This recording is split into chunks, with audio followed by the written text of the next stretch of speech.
আমাদের সাবকন্টিনেন্টে কমার্শিয়াল সিনেমার মেগাস্টার তিনজন শাকিব খান, দেবজিৎ পরমব্রত এই কথাটা বলেছে এবং এটা নিয়ে নানা জনে কেউ পক্ষে কথা বলছে, কেউ বিপক্ষে কথা বলছে। এটা নিয়ে নানা রকমের যুক্তি কিন্তু আছে।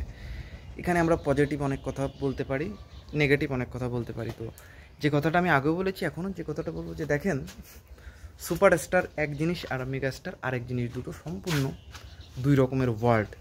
আপনি সুপারস্টার এক অর্থে ইউজ করতে পারেন, মেগাস্টার মানে অন্যরকম ব্যাপার। আপনি যদি অল ইন্ডিয়াতে, আপনি যদি বলিউডে যদি আপনি মেগাস্টার ধরেন, সেখানে রাজেশ খান্না আসবে না। হয়তো সেখানে মেগাস্টার যদি আসে অমিতাভ বচ্চন, ডেফিনেটলি সে তো মেগাস্টার, তাকে বাদ দিয়ে মেগাস্টার ওয়ার্ল্ডটুকুই আসবে না। এবং তারপরে হয়তো শাহরুখ খান, সালমান খান এরকম আর এক দুজনের নাম আসবে। হ্যাঁ, সুপারস্টার অনেককে আপনি বলতে পারেন, ঋত্বিক ডেফিনেটলি সুপারস্টার, এখন Ranbir Kapoor superstar, but megastar হিসাবটা সম্পূর্ণ আরেক রকমের। এবং কমার্শিয়াল সিনেমাকে আপনি সুপারস্টার বলতে পারেন দেবজিৎকে, বাট আপনি মেগাস্টার যখন আপনি দেবজিৎকে বলবেন, সেখানে অনেক রকমের বিতর্ক চলে আসবে। এবং আপনি প্রসেনজিতের নামটাও নেননি। মেগাস্টার যদি আমার আপনি যদি বলতে পারেন কলকাতাতে, সেটা তো উত্তম কুমার ডেফিনেটলি মেগাস্টার। তারপরে যদি কেউ থাকে আমার দৃষ্টিতে, সেটা প্রসেনজিৎ, যিনি লাস্ট, যিনি আসলে মিড 90s থেকে 2005-06 সাল অব্দি একা ইন্ডাস্ট্রি টেনেছিল এবং গোটা 90s প্রসেনজিৎ ডমিনেট করেছিল। একটা সময় সিনেমার যখন আসলে 9 লাখ টাকায় সিনেমা হতো কলকাতায়, প্রসেনজিৎ 9 দিনে শ্যুট করে সেই সিনেমাগুলো রিলিজ দিয়ে সুপারহিট বিজনেস দিয়েছে। শ্বশুরবাড়ি জিন্দাবাদের মতো মাইলস্টোন রয়েছে তার ক্যারিয়ারের ওই টাইমে। এবং অফ ট্র্যাক অন ট্র্যাক সব সিনেমাতে যদি উত্তম কুমার পরবর্তী, যদি উত্তম কুমার তো ডেফিনেটলি মেগাস্টার, এবং তার পরবর্তী যদি আপনি মেগাস্টার ধরেন, সেটা প্রসেনজিৎকে ধরা যায় ওই টাইমে। এখন হয়তো সে কমার্শিয়াল সিনেমা করছে না বা এখন সিস্টেম বদলে গেছে, কিন্তু দেবজিৎকে মেগাস্টার বলা নিয়ে আমার প্রশ্ন রয়ে গেছে। মেগাস্টার কি লাস্ট 10 বছর তাদের কোনো সাকসেসফুল সিনেমা নাই?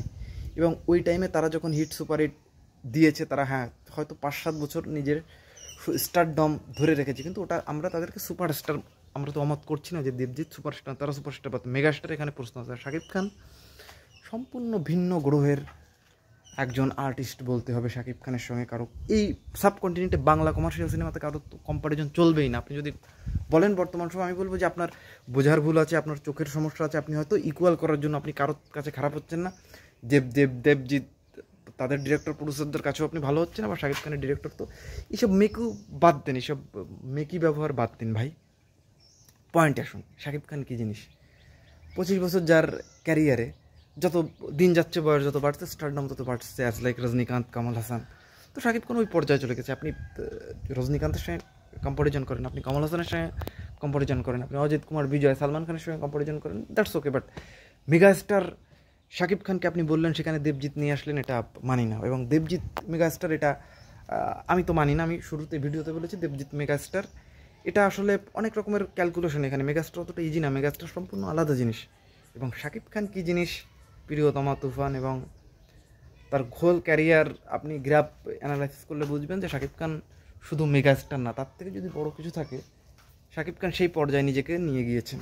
এবং তার যে এই জেনারেশনে এসে তার যে ক্রাউড পুল, যে মানুষজন কান্নাকাটি করে দিচ্ছে শাকিব খানের কথা বলতে বলতে, এটা সত্যি, এটা আসলে সম্ভব না। এটা খুবই জনপ্রিয়তা না হলে আসলে এটা সম্ভব না। এবং Shakib Khan definitely huge megastar, এবং তার স্টারডাম, জনপ্রিয়তা, মার্কেট ভ্যালুগুলো নিয়ে আসলে কথা বলা সাজে না। এবং অন্তত দেবজিতের সঙ্গে কম্পারিজন করে তাকে মেগাস্টার বলতে হবে, এটা বোকাম। এবং দেবজিতের এই মুহূর্তে দাঁড়িয়ে শাকিব খানের সঙ্গে তাদের কম্পারিজন চলে না।